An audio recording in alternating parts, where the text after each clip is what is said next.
Hello and welcome to the Read to Know podcast, where the goal is to actually remember what you read so then you can better apply it to your life. On this podcast, we go through a book one chapter at a time, and then we actually practice remembering what we've read. So if you want to follow along, we're currently working our way through Bob Goff's book, Dream Big. I'm Zach Brown, and my friend Chris Yarber is joining me to help discuss and break down this book. Also, if you're on Apple Podcasts, it would be huge if you left a rating and review for us. It would help out a ton. If you're not on Apple Podcasts, no worries. Just send this to a friend who might be interested. Anyway, thanks again for listening and enjoy the conversation.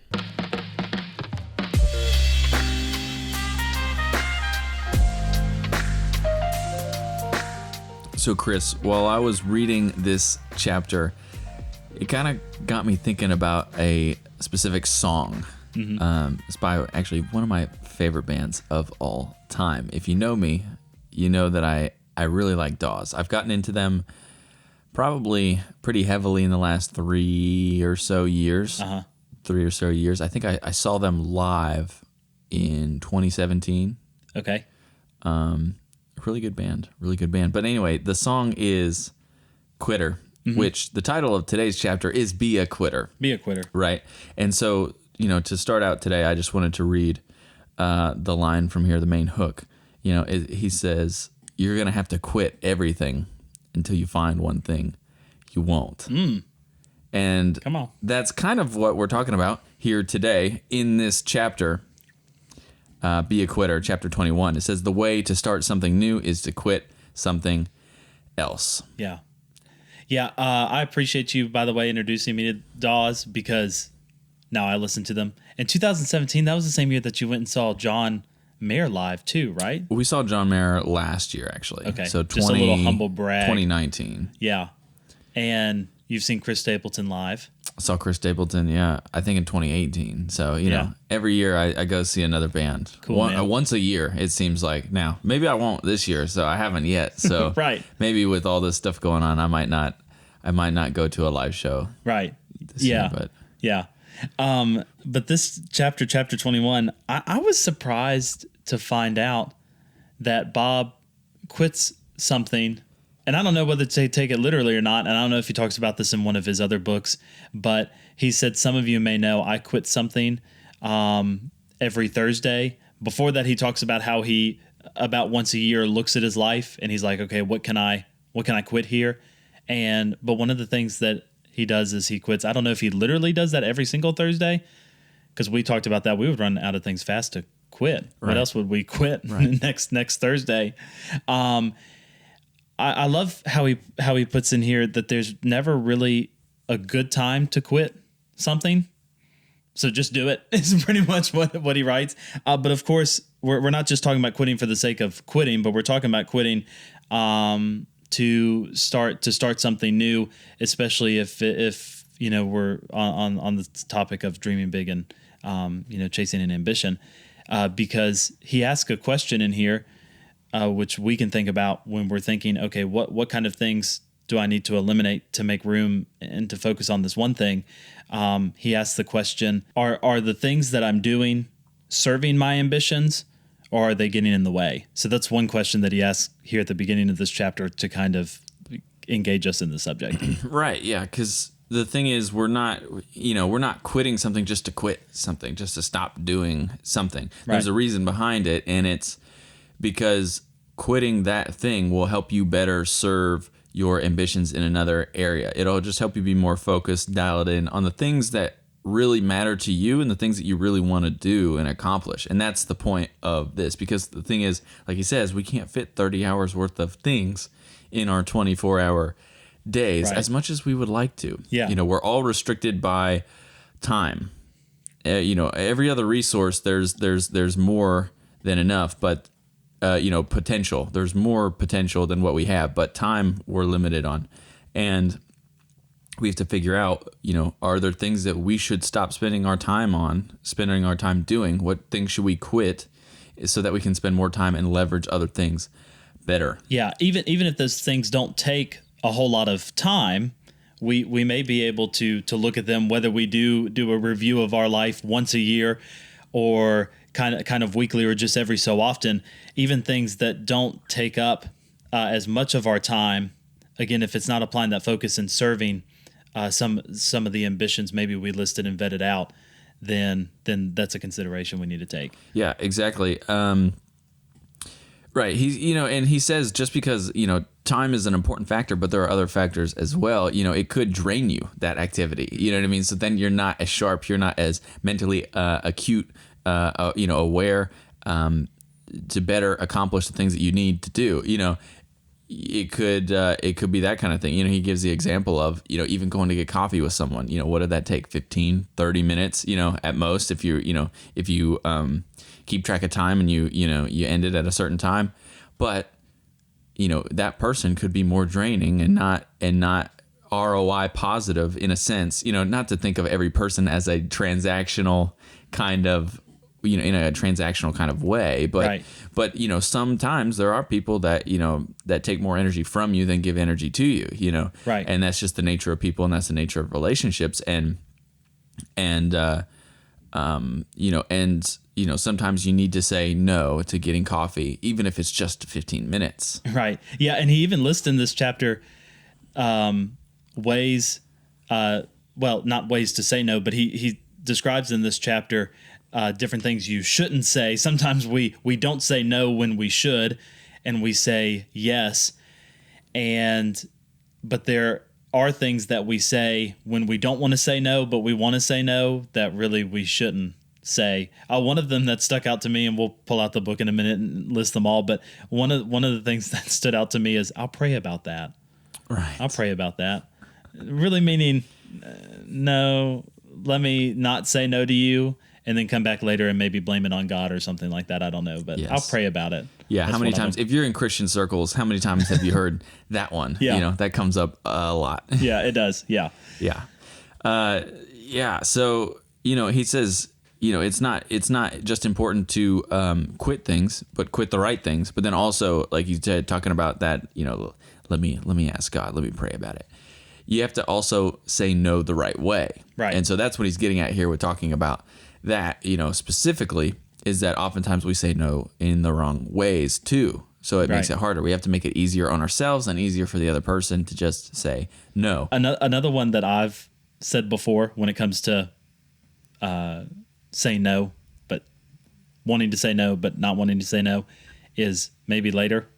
Is another one that I say that he mentions in this chapter as well. Maybe later. Not really for me right now.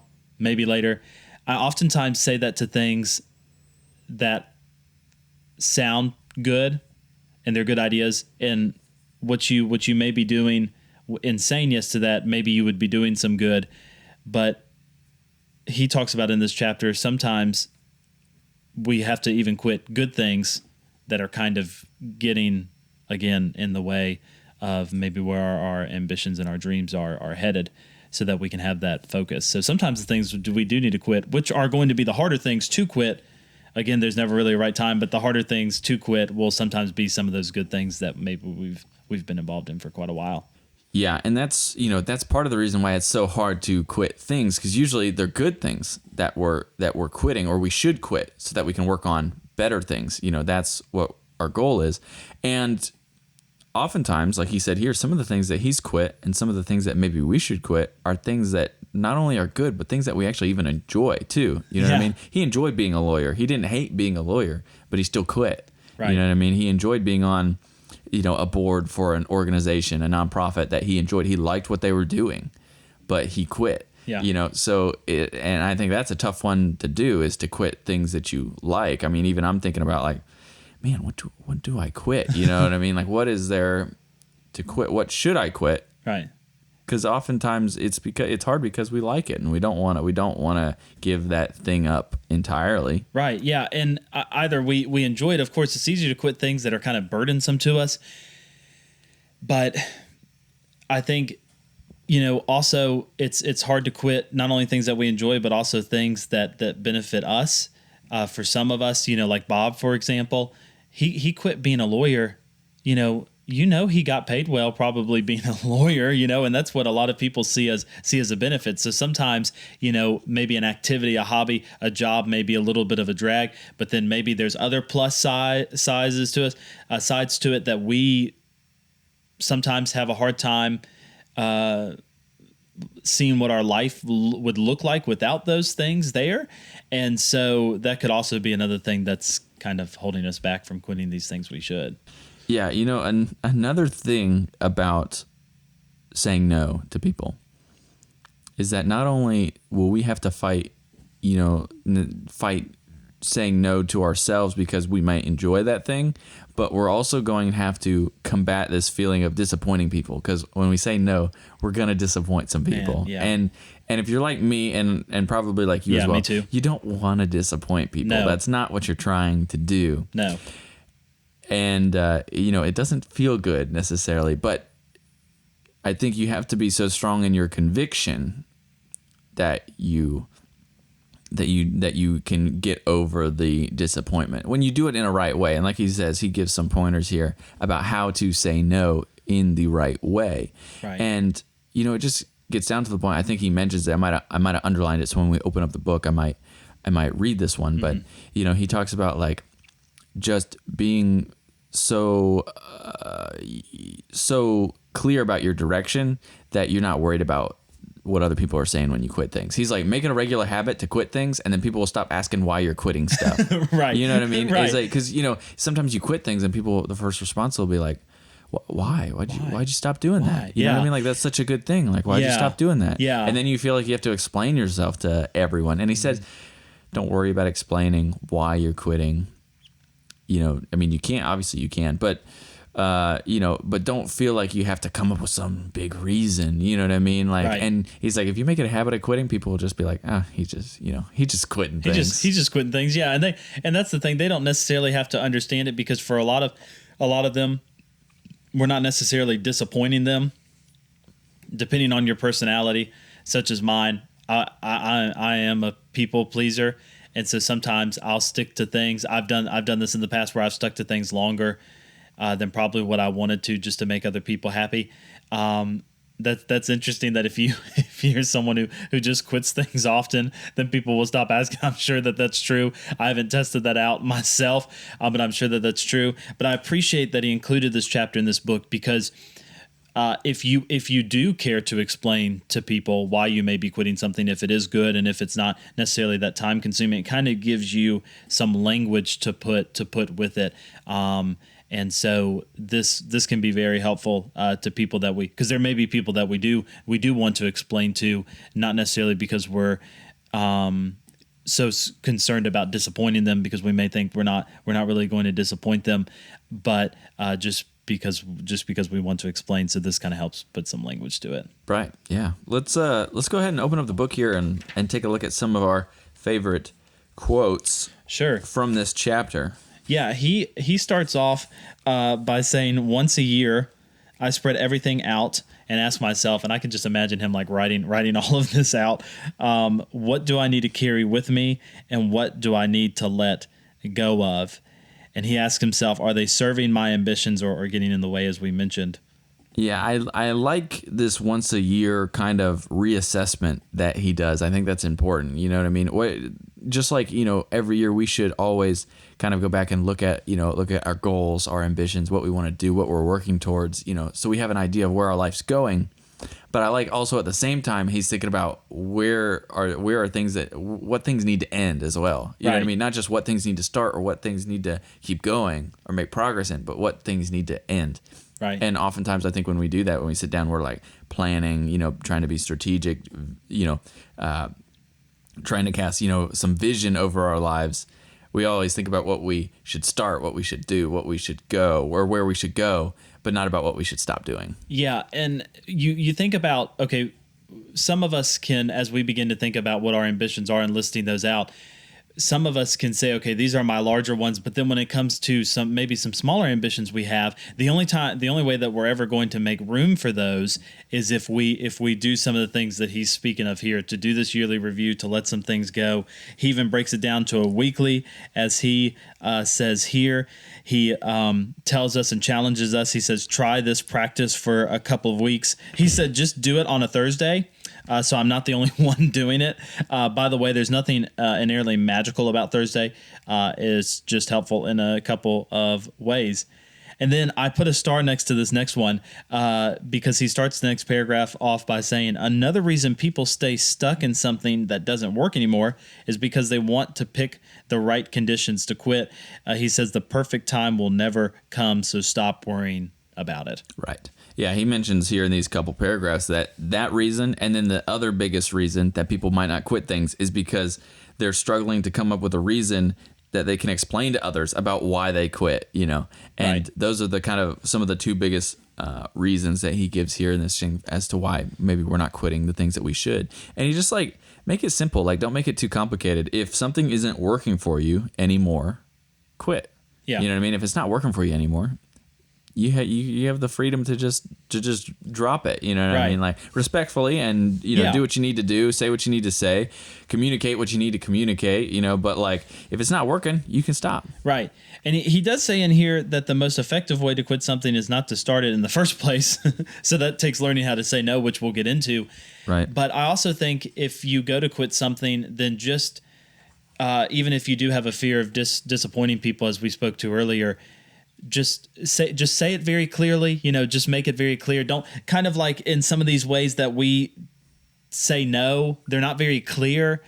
And just be very clear when talking to people. I think that shows other people respect. I think it also shows them respect when you say no and you say it in a clear manner. And so he has some principles here listed out as we get into this part of the discussion. But right.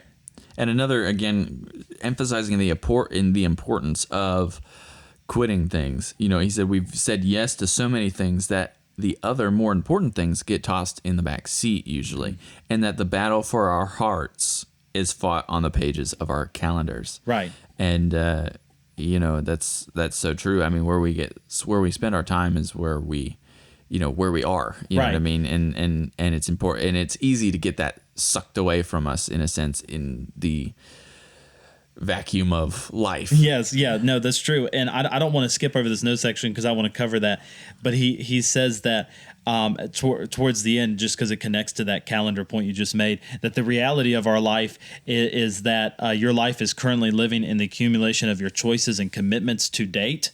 Yeah. And so those things that you put on those calendars, your choices and your commitments, and if you want a different life, you'll need to change things up and make some room for it. And so that, of course, requires us to say no. So he has a section in here on know when to say no. He says, learn to say no nicely. Where he pretty much says, be affirming as much as possible. Say no in a sincere, but also an unapologetic way, say no sincerely, but don't necessarily apologize for it. He also gives us the advice to say no immediately. Mm-hmm. Don't say I'll pray about it, which we mentioned. Don't say maybe later. So I just love that he includes those. Right. Yeah. Those are all great, kind of things to keep in mind when we want to say no. Is know when to say no. Learn to say no nicely. Say no immediately. Don't say I'll pray about it. Yeah. And don't say maybe later. Yeah. Yeah. He says, saying yes when you can say no can actually become a really harmful habit. Mm-hmm. So again, something that can turn out to be a negative, not because it's bad in and of itself, but because that it can actually just end up having a positive thing can then end up having negative effects on you because of saying yes to everything. Right. And he says, and that bad habit or any bad habit can deplete you and can keep you from your ambitions. Right. And as we get used to saying no and saying it in these ways, and then as we begin to quit things in our life as well, he says that as you clear the path and offload some old routines, he says make a sincere effort to understand why you've been doing what you've been doing. He says, when you do this, your life may look and feel a little strange and empty at first because you're kind of clearing the table and doing some of these things. You'll probably sense some unease and unfamiliarity, but don't back off. It's a good thing. Lean into it, because really what you're beginning to do when you offload some of these old routines is you're freeing your life up to make room for these ambitions and these big dreams that we have. And this is why some of those, the things that we've been talking about in this chapter and other chapters, they all apply to each other. You know what I mean? I'm going back to the early chapters in this book, talking about, what are you, or who are you? Where are you? You know what I mean? Why are you making the decisions you're making? Why are you heading this way in life? All these things interconnect. Mm-hmm. You know what I mean? And once you ask yourself those questions, then usually you'll have a couple things that you may need to quit rise to the surface. Exactly. And he ends it again, just, reiterating that, our faith and our lives are the sum of everything we're hanging on to and the things we're willing to let go of. So it's not, who we are is not just what we do or what we hold on to, but it's also what we let go of. Mm-hmm. Right. Which is an interesting dynamic that I don't think most of us think about. Yeah, that's totally something that you just really don't take the time to think about. So I'm glad that he points that out here. He ends this chapter by saying, if you want to get after your ambitions, you'll do it. Clear the path. It might feel a little weird at first, but it's worth it in the end. And so it's going to take some, he's really asking us to be outside of our comfort zones in this one. This is one of those, to me, where it's easy and difficult at the same time. Simple. And I think simple, but difficult. And we run into a lot of that on our way towards our ambitions and our dreams. So I guess in that sense, we got to get used to it. Right. This actually might be one of the more difficult chapters to implement. Honestly, it might be one of the more difficult ones, depending on who you are. But if you're anything like me, it's probably one of the more difficult ones to actually quit things. To stop doing things. Yes. Things that you may enjoy, things that you like. Yeah. But that are pulling away from things that are better. Right. Yeah, because especially really with the things that you enjoy, because as you begin to quit some of those, it can be a freeing experience, I think, a couple days from the time you quit, but when you go to, it's like this sickening feeling. So it is really difficult to do. A simple principle, but it's difficult to perform. Right, exactly. Yeah. And again, in the words of Taylor Goldsmith from Dawes, yes, you're going to have to quit everything until you find the thing that you want. That's right. So that's what. Maybe you quit some things. Maybe you quit some things, and then you realize, you know what? I do need that still. I do need that still. You pick that back up. And you pick that. Yeah, you never know. Who knows? And you wouldn't have learned that lesson if you would have quit in the first place. So who knows? Yeah. But that's part 4 of this book. So we've cleared the path now. We have, and now we're on part 5. We're on part 5. Take action, and we only have 7 parts in this book, so we're coming to an end. And chapter 22 is next out of 29. Right. So we only have 7 more days. We only have 1 week left. Mm-hmm. We do in this book. So yeah, we're almost done. Yeah. Almost time for a new book. Anyway, if you're listening and you have any thoughts on this last chapter, the last chapter in Clear the Path, about being a quitter, let us know. Reach out to us at Read to Know Pod on all social platforms. You can also send us an email at readtoknowpod@gmail.com. Right. Also, if you are enjoying the podcast, we'd love it, appreciate it immensely if you left a review and a rating. If you write out a review, you can screenshot it, send it to us, readtoknowpod@gmail.com. And we'll take a look at it. We'll read it. Maybe we'll read it on the podcast as well. Share, the great review that you left with the world. Yeah, and go ahead today, while you're listening to this, pick up chapter 22, Living on the Edge of Yikes, so that you can be ready to listen to it tomorrow. Comfortable people don't need Jesus. Desperate people do. So I'm looking forward to seeing what he writes in there. Sounds good. Sounds like it's going to be a good one. Yep. Well, that'll do it for us today. Thanks, guys, for listening. We'll see you tomorrow for chapter 22.